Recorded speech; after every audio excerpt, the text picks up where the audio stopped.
వాళ్ళకి ఆపోజిట్ కాదు sir.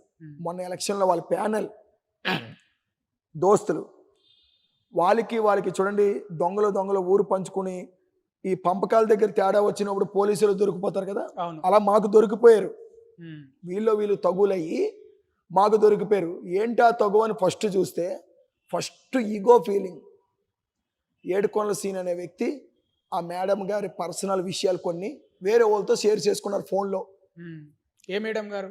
Sumalatha madam గారు, జానీ మాస్టర్ గారు వైఫ్ విషయాలు. ఆ సుమలత గారివి అవి ఎలాంటివి అనేది మేము వినలేదు, అబద్ధం ఎందుకు.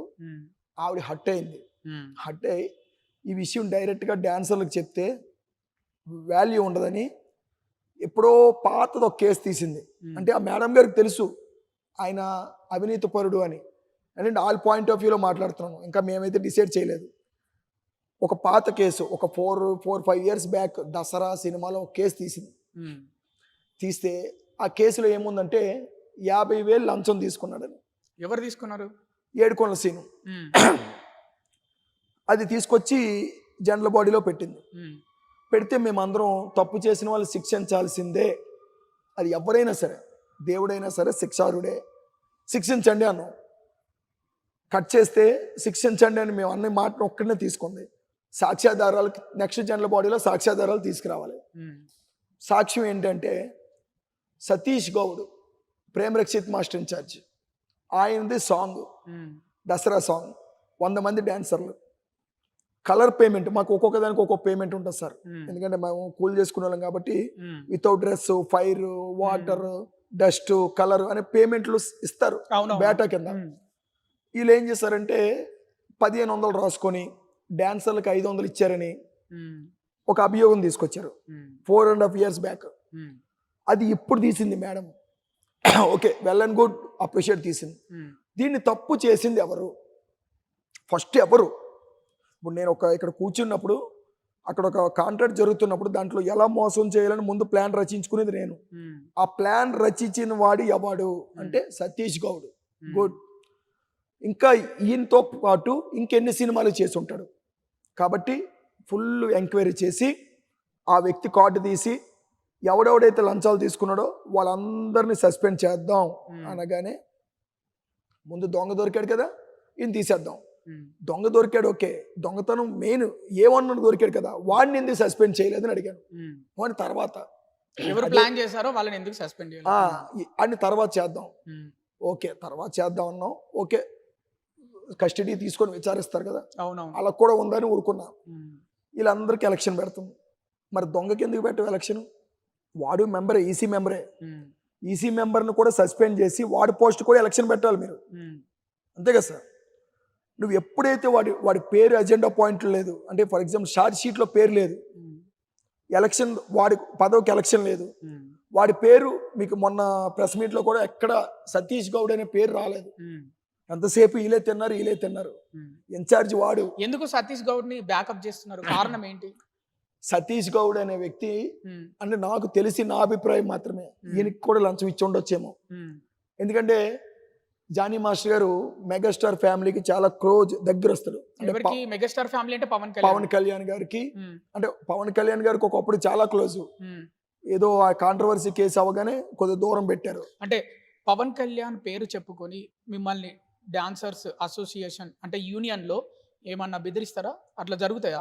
ఆల్రెడీ బెదిరించారు కూడా సార్. ఎప్పుడు? అప్పుడులో పవన్ కళ్యాణ్ గారిది అప్పుడు ఒక తుఫాన్ వచ్చింది విజయవాడకి. ఆ టైంలో వెళ్ళి ఏదో సేవ చేస్తున్నట్టు యాక్ట్ చేసి ఫోటోలు పెట్టి తర్వాత యూనియన్కి వచ్చి మనం కూడా మన యూనియన్ నుంచి కొంత డబ్బులు ఇవ్వాలి అంటే నేను ఖండించాను. నేను కూడా జనసేన సభ్యున్నే, మీరు డబ్బులు ఇవ్వాలి అనేది తప్పు, ఎవరు ఇండివిజువల్గా ఇవ్వండి, ఇది మేము కూలి పని చేసుకొని దాచుకునే డబ్బులు, ఇందులోంచి ఇవ్వాలి అనే రూల్ మీరు పెడితే మేము ఒప్పుకోమంటే మా మాట వినకుండా గట్టిగా మాట్లాడితే నీ కార్డు తీస్తా, నీ అంతు చూస్తా అని బెదిరింపులు చాలా పాల్పడ్డాడు. ఇప్పుడు కూడా నేనేమన్నానంటే మెగాస్టార్ని మోసం చేసిన జానీ మాస్టర్, ఎందుకంటే జానీ మాస్టర్కి లైఫ్ ఇచ్చింది మెగాస్టార్ ఫ్యామిలీ. మరి ఆయన ఎంత చెడు పనులు చేసినా సపోర్ట్ చేస్తున్నారు, మంచి పనులు చేసినా సపోర్ట్ చేస్తున్నారు. అలా చేస్తారైతే నేను అనుకోనాలి. ఎందుకు అన్నానంటే సైరా నరసింహారెడ్డిలో కొన్ని లక్షలు ఫ్రాడ్ జరిగింది.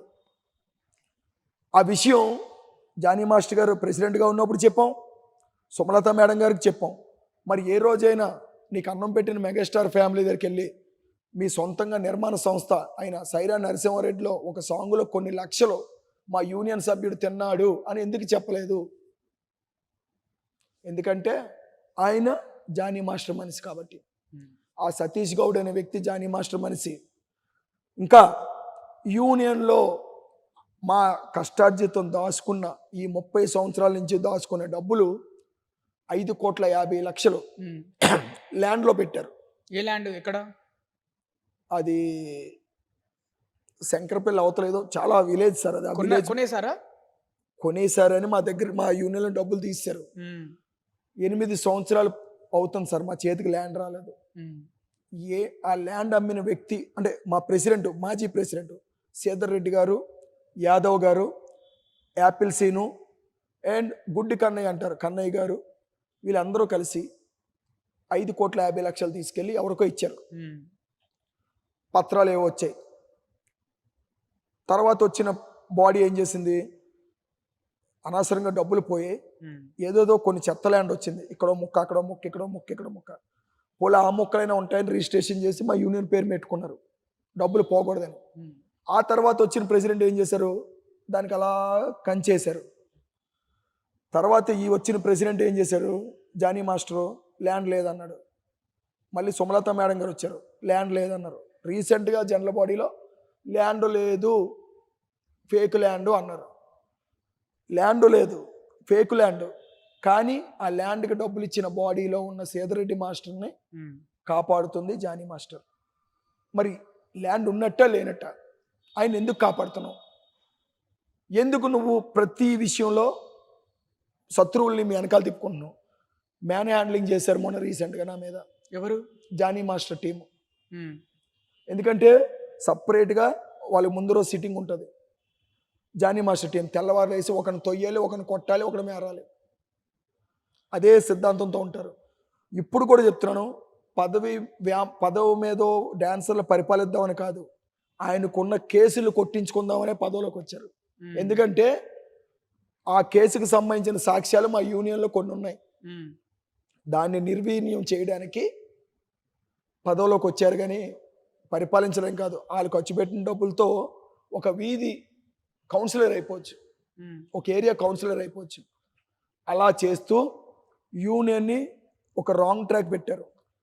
ఇప్పుడు కూడా ఒక మాస్టర్కి 3 నుంచి 4 lakhs ఇస్తారు ఒక సాంగ్ చేస్తే, పెద్ద మాస్టర్కి. నాకు తెలిసి జానీ మాస్టర్ గారు గట్టిగా చేస్తే ఒక 30 సాంగ్లు 40 సాంగ్లు చేసి ఉంటారు మంచివి.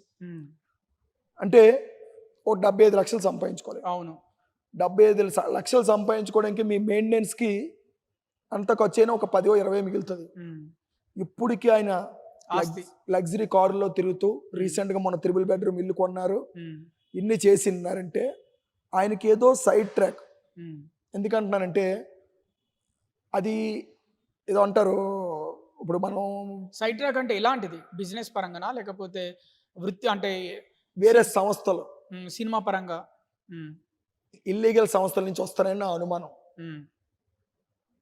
దీని మీద కరెక్ట్ అయిన ఎంక్వైరీ అనేసి ఆయన యొక్క లావాదేవీలు కానీ పరిశీలిస్తే డెఫినెట్గా మన దేశానికి హాని చేయడానికి వచ్చారా అనే కోణంలోంచి బయటపడడానికి చాలా ఛాన్సులు ఉన్నాయి. అంటే ఆయన బ్యాంక్ అకౌంట్స్ చెక్ చేయమంటున్నారా? డెఫినెట్గా. ఎందుకంటే డాన్సర్ల సొమ్ము అంటున్నారు. డాన్సర్ల సొమ్ము నువ్వు తినలేదు, నీకు ముంబై నుంచి అమౌంట్లు ఎందుకు పడుతున్నాయి అకౌంట్లోకి? నువ్వు కొరియోగ్రాఫ్ చేసిన అమౌంట్ కాకుండా ఇంకా లక్షలు నీకు ఎందుకు పడుతున్నాయి నీ అకౌంట్లో? ముంబై డాన్సర్లను కూడా పాటలలో పెట్టుకుంటున్నారంటగా తీసుకొచ్చి ముంబై నుంచి పెట్టుకుంటున్నారు. ముంబై నుంచి వచ్చిన డాన్సర్ల నుంచి నేను రూపాయి తినట్లేదు అంటున్నారు. తినకపోతే నీకు ముంబై నుంచి మనీ ఎందుకు ట్రాన్స్ఫర్ అవుతుంది నీ అకౌంట్లో? మీరు ఒక 9 years నుంచి మీరు ఎంక్వైరీ చేస్తే డెఫినెట్గా కొన్ని లక్షలు ప్రొడ్యూసర్ల సొమ్ము తిన్నది దొరుకుతుంది. అందులో దిల్ రాజు గారికి వస్తుంది, విశ్వప్రసాద్ గారికి వస్తుంది, నెక్స్ట్ రీసెంట్గా పెద్ది వాళ్ళకి వస్తుంది. చాలా మంచి మన తెలుగు ప్రొడ్యూసర్లు లాభపడతారు సార్. జానీ మాస్టర్ గారివి లీగల్గా కానీ ఆయన లెక్కలు కానీ చెక్ చేస్తే